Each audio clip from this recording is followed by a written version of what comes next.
কেউ আরেক টেরিটরিতে যায় না এবং সেভাবে পুরো বাজারটা ওই নির্দিষ্ট জায়গায় কন্ট্রোল করা হচ্ছে।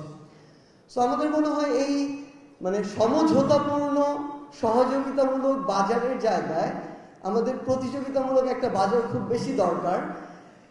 আমাদের প্রতিযোগিতা কমিশনের যিনি আমাদের এখানে কথা বললেন, তিনি যেমন বললেন যে প্রতিযোগিতা বিরোধী কর্মকাণ্ড নির্মূল করাই তাদের কাজ, সেই জায়গায় বিগত 16 বছরে মনে হয় তারা সবচেয়ে বড় ব্যর্থ প্রতিষ্ঠান, কারণ তারা এই কাজটা কিছুই করতে পারেনি।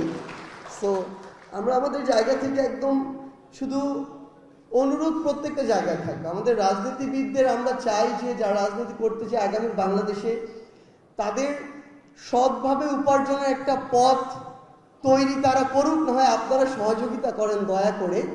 কিন্তু এরকম অসৎভাবে প্রত্যেকটা জায়গায় চাঁদাবাজি নামে লুটপাটের এই ট্রেডিশনটা বন্ধ হওয়া উচিত।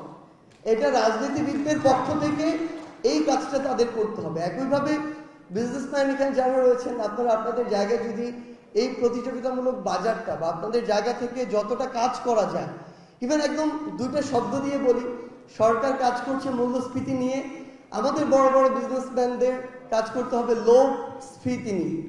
মানে এই লোভের যে স্ফীতি, এটা আমাদের মনে কিছুটা কমানো উচিত। যে বড় থেকে বড় এম্পায়ার তৈরি করা, এই জায়গার পাশাপাশি দেশ এবং মানুষের জন্য কিছু একটা করা, মানে এই কাগজের অর্থ থেকে শুরু করে অন্যান্য জিনিস 100 বছর পরে নাও থাকতে পারে, কিন্তু আপনারা এমন কিছু একটা বাংলাদেশের জন্য করেন, ইভেন এটা একটা টেকনিক্যাল ইউনিভার্সিটি হতে পারে, একটা মেডিকেল ইউনিভার্সিটি হতে পারে, এনিথিং, কিছু একটা করেন যেটার জন্য 100-200 বছর পরেও মানে আপনাদের নাম বাংলাদেশের নামের সাথে উচ্চারিত হবে।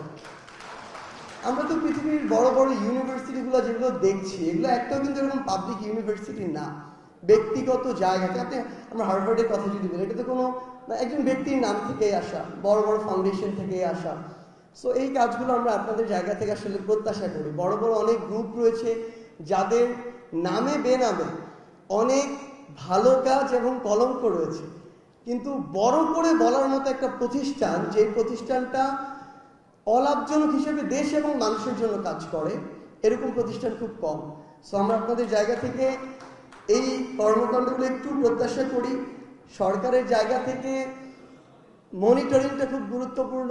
মনিটরিং যেন লোক দেখানো না হয়, রুটিন ডিউটি যেন না হয়, মানে দরদ নিয়ে যে করা, এই দরদটা আমরা আমাদের জায়গা থেকে চাই। আর আমার যেটা মনে হয় আসলে সরকারের পক্ষ থেকে এই মনিটরিংয়ে যে বিভিন্ন কর্মকাণ্ড নেওয়া হয়, একটা কিছু সেশন হওয়া উচিত। এই সেশনটা যেই জায়গাটাতে কিছুটা রেসপেক্ট কাজ করে, কিছুটা অবনত, সেরকম কেউ কারো একটা ধর্মীয় এরকম শ্রদ্ধাবোধের জায়গা আছে, সেই জায়গায় নমনীয়, তাদের জন্য সেরকম একটা আমার মনে প্রোগ্রাম হতে পারে।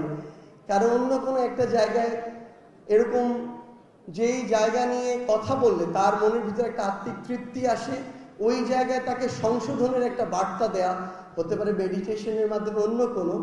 আমার মনে হয় এরকম নতুন কিছু প্রোগ্রাম হাতে নেওয়া উচিত। আমাদের লোভ যেন তো বড় না হয়ে যায় প্রত্যেকটা ক্ষেত্রে। আমরা সরকারের কথা বলি, রাজনীতিবিদদের কথা বলি, আমাদের যারা বিজনেস কমিউনিটি আছে তাদের কথা বলি, সবার ক্ষেত্রে ওই যে ব্যক্তি স্বার্থটাকে প্রাধান্য দেওয়ার যে বিষয়টা, এটা থেকে বের হয়ে আসার জন্য এরকম ভিন্ন ধরনের কিছু আমার মনে হয় প্রোগ্রাম অ্যারেঞ্জ করাটা ইম্পর্টেন্ট, যেখানে দেশ এবং মানুষের স্বার্থটাকে প্রায়োরিটি দেওয়া হবে। আমি 30 সেকেন্ডে শেষ করছি। আরেকটা হচ্ছে প্রবলেম হওয়ার পরে সলিউশন খোঁজা, এবং কেন প্রবলেম হলো সেটা খোঁজার যে কালচার, সেটা থেকে দয়া করে আমাদের সবার বের হয়ে এসে দীর্ঘমেয়াদী প্রি প্ল্যান নেয়া, যে আমরা কিভাবে এটা করতে পারি, এটা নেয়া এবং ইমপ্লিমেন্টেশনটা আমরা যেন দেখতে পাই, এটাই প্রত্যাশা। দিন শেষে এই কথাগুলোর কোনো ভ্যালু থাকবে না যদি না এখান থেকে বের হয়ে আমরা বিন্দু মাত্র সিঙ্গেল কোনো ইমপ্লিমেন্টেশনের দিকে না যাই। আশা করছি অন্তত 1% হলেও একটা পরিবর্তন আমরা এই প্রোগ্রামের মধ্যে দিয়ে পাবো। আপনাদের সাথে অবশ্যই আবারও দেখা হবে, এর চেয়ে কোনো হয়তো তীর্যক মন্তব্য নিয়ে, অথবা দেশ এবং মানুষের জন্য ভালো কোনো চাওয়া নিয়ে। ধন্যবাদ।